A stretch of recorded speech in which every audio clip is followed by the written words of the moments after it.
Hey everyone, we are working to hit 1,000 subscribers and I need your help to get there. If you enjoy the content, please hit that subscribe button right now. Let me tell you something right now.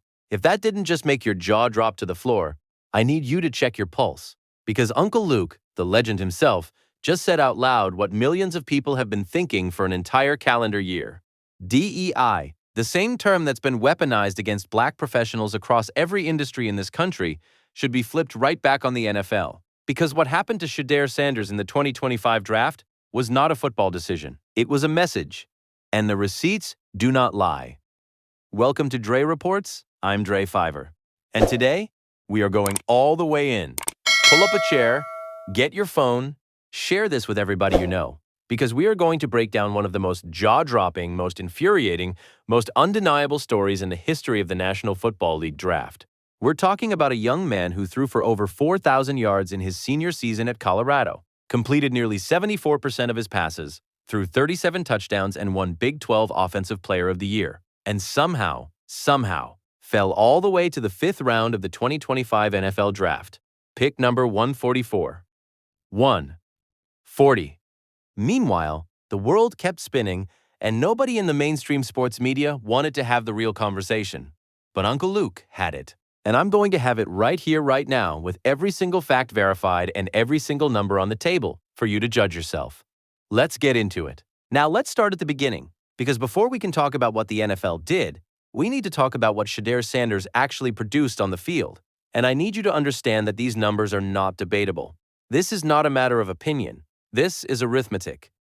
According to ESPN and the official Colorado Buffaloes athletic department records, in his final season at Colorado, Shedeur Sanders started all 13 games and completed 353 of 477 passes. That is a 74% completion rate. 74%. He threw for 4,134 yards and 37 touchdowns against just 10 interceptions. He was named second-team AP All-American and won Big 12 Offensive Player of the Year. According to official NFL draft tracking, Mel Kiper Jr. at ESPN had Shedeur Sanders ranked as the #1 quarterback in the entire 2025 draft class. #1. Let that sit with you for a second. Now, here is where things get uncomfortable. And I say uncomfortable because I know the moment you start talking about race in the NFL, a certain segment of the internet loses its mind and starts screaming that you're making excuses. But I'm not making excuses. I'm reading the scoreboard, and the scoreboard says something very specific. The Cleveland Browns passed on Shedeur Sanders 6 times during that draft. 6. They passed on him in rounds 1, 2, 3, 4. They even passed on him the first time the 5th round came around. According to reporting from ESPN, they picked Oregon's Dillon Gabriel in the 3rd round at pick 94. Then they took running back Dylan Sampson in the 4th round at pick 126. Only then, only after exhausting every other option, did they trade up to pick 144 to select the man whom Mel Kiper had ranked as the best quarterback in the draft. That is not hyperbole. That is documented draft history. And as reported by ESPN's Adam Schefter, Shedeur wasn't even able to go quietly.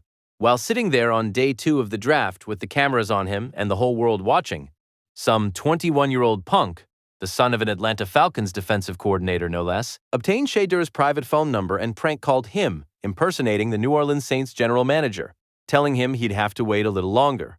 The Falcons were later fined $250,000, and the father was personally fined $100,000. But the damage to a young man's dignity on one of the most important days of his life? That's not something you can put a fine on.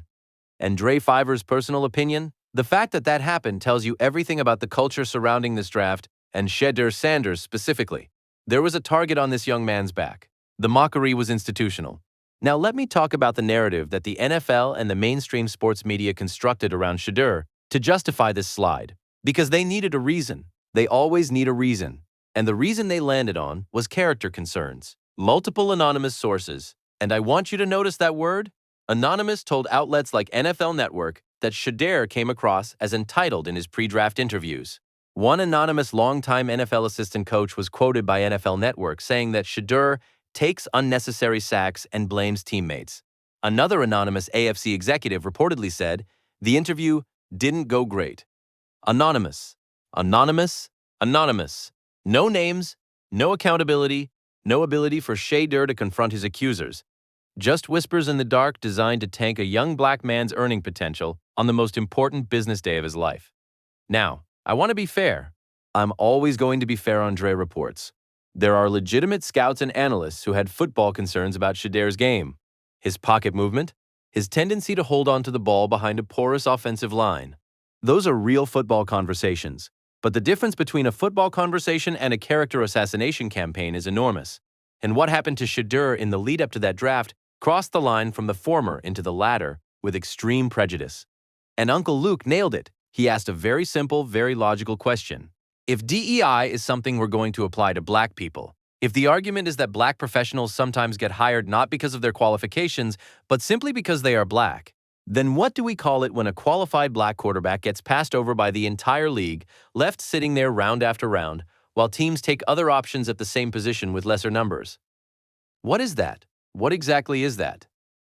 Because I'll tell you what it isn't. It isn't football. Now, there was also a remarkable moment that happened during this draft that doesn't get talked about enough. According to ESPN's reporting, the Baltimore Ravens actually tried to select Shedeur at pick 141, 3 spots before Cleveland eventually got him. And Shedeur blocked it. He did not want to go to Baltimore. Why? Because Lamar Jackson, a 2-time MVP and one of the greatest quarterbacks alive, was firmly planted as the starter. Shedeur was not interested in being a clipboard holder for the next decade. He wanted to compete. He wanted a chance. And you know what? That is called self-awareness. That is called professionalism. A man knowing his worth and positioning himself for success is not arrogance. In any other industry, in any other profession, we call that strategy. We call that smart business. But in the NFL, when a young black quarterback does it, they call it entitled. I find that fascinating, truly fascinating. Now let me tell you about what happened when Shedeur actually got on the field. Because this is the part of the story that the people who spent an entire year clowning this young man don't want to discuss. After spending the first 9 games of the 2025 season on the bench, behind Joe Flacco, behind Kenny Pickett, behind Dylan Gabriel, Shedeur Sanders got his opportunity in Week 11 against the Baltimore Ravens. That's right. The first team that tried to draft him to sit, and he stepped in. Then came Week 14 against the Tennessee Titans, and Shedeur Sanders announced himself to the National Football League in a way that will be in highlight reels for years. According to official Cleveland Browns records and NFL research documentation, Sanders threw for 364 yards, completing 23 of 42 passes, with 3 touchdown passes and a rushing score. According to CU Buffalo Athletics reporting, no player in Cleveland Browns franchise history had ever combined 300-plus passing yards, 3 touchdown throws, and a rushing touchdown in the same game. He joined Joe Burrow as the only rookie quarterbacks in NFL history to produce at least 350 passing yards, 3 touchdown passes, and a rushing score in a single game. Let me say that again. He joined Joe Burrow. Joe Burrow, the same Joe Burrow who just reached the Super Bowl. That company. Now here's where Dre Fiver is going to give you the real. Because I have to.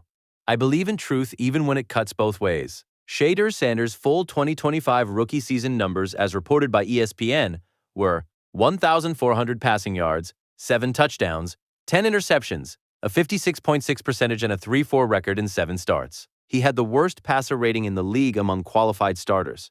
Those are the numbers. I'm not going to hide from them. They are what they are. But here's my question, and I want every person watching this to sit with it. This man was a 5th-round pick. He sat on the bench for 9 weeks. He played behind an offensive line that was among the worst in the league. He was learning a new offense, in a new city, under tremendous scrutiny and public mockery unlike anything a rookie quarterback has faced in modern NFL history. And he still had a Week 14 game for the ages. He still got selected to the Pro Bowl as a replacement, becoming, according to NFL records, the first Cleveland Browns quarterback to make the Pro Bowl since Derek Anderson in 2008. And now, heading into 2026, the debate about whether Shedeur Sanders should be the Cleveland Browns starting quarterback is one of the most discussed topics in NFL media. According to reporting from Browns Nation and Cleveland beat reporters, new head coach Todd Monken has taken over the program with Shedeur very much in the conversation for the starting job. Monken comes fresh off winning back-to-back MVP awards with Lamar Jackson in Baltimore. Let that sink in.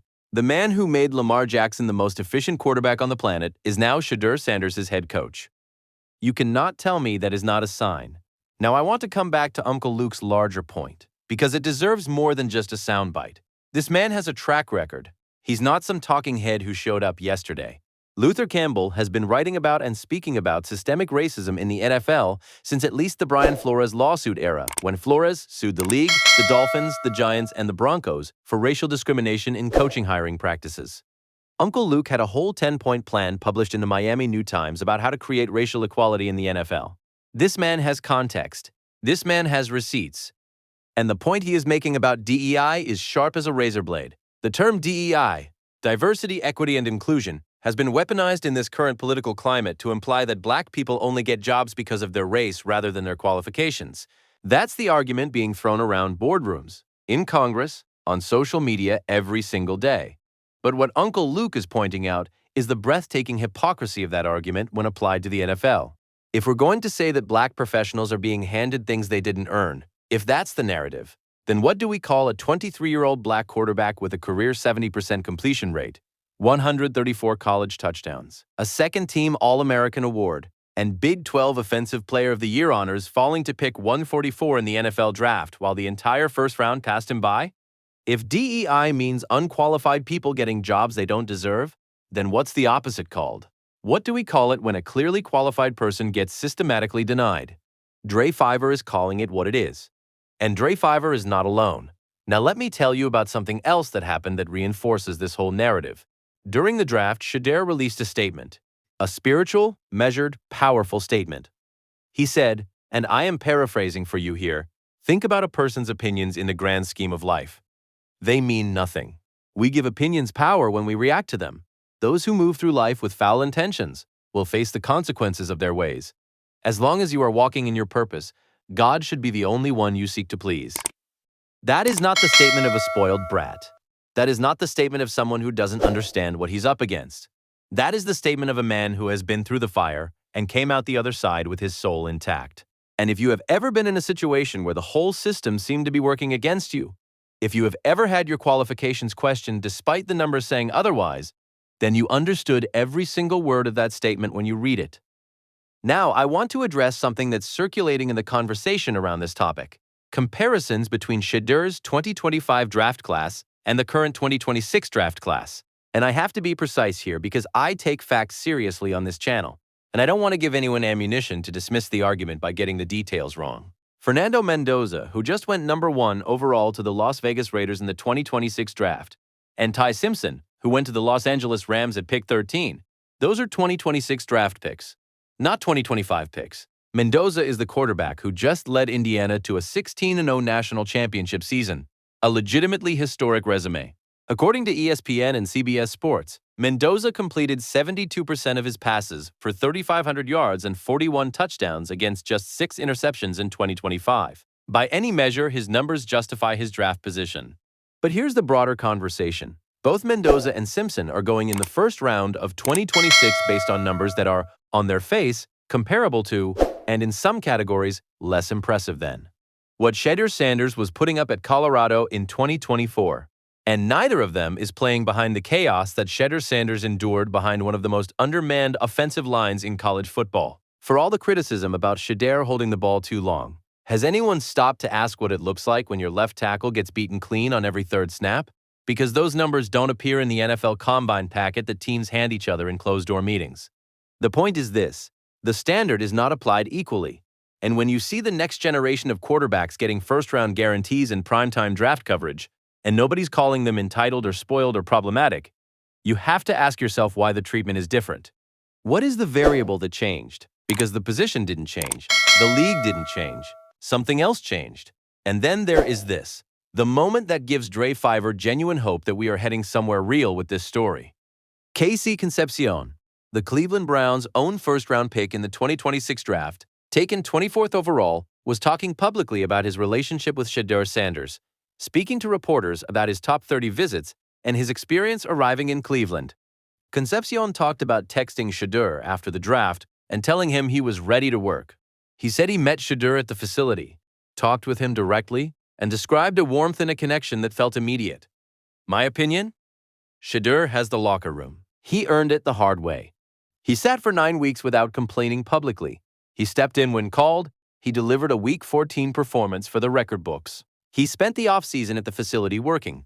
And now the new first-round receiver the team just drafted is texting him to say he's ready to run routes for him. That is not the behavior of a team that has given up on Shedeur Sanders. That is a young man building his foundation, one brick at a time, exactly the way you're supposed to when the system tries to bury you.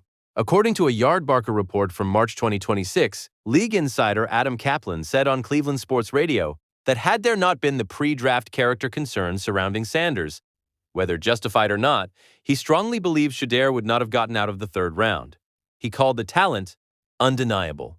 And the fact that we are now a full calendar year removed from that draft and people are still debating, still discussing, still writing articles about whether Shedeur Sanders is going to lead Cleveland to relevance, that does not happen for a fifth-round pick who has no business being there.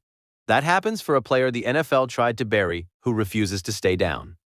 So let me bring this home, because everything we've talked about today connects to a single undeniable truth about the National Football League and how it is historically related to black quarterbacks who don't fit the mold they've built for them.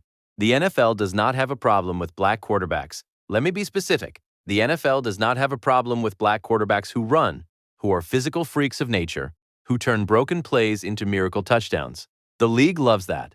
The league markets that. The league puts that on every highlight package from here to Tokyo. What the NFL has historically been uncomfortable with, and what the reporting and the anonymous quotes and the draft slide and the prank call all point toward, is a black quarterback who is cerebral, who operates from the pocket, who is confident, who has a strong father in the room, who has opinions about where he wants to play, who has a following, who has a brand, who does not ask permission to be great.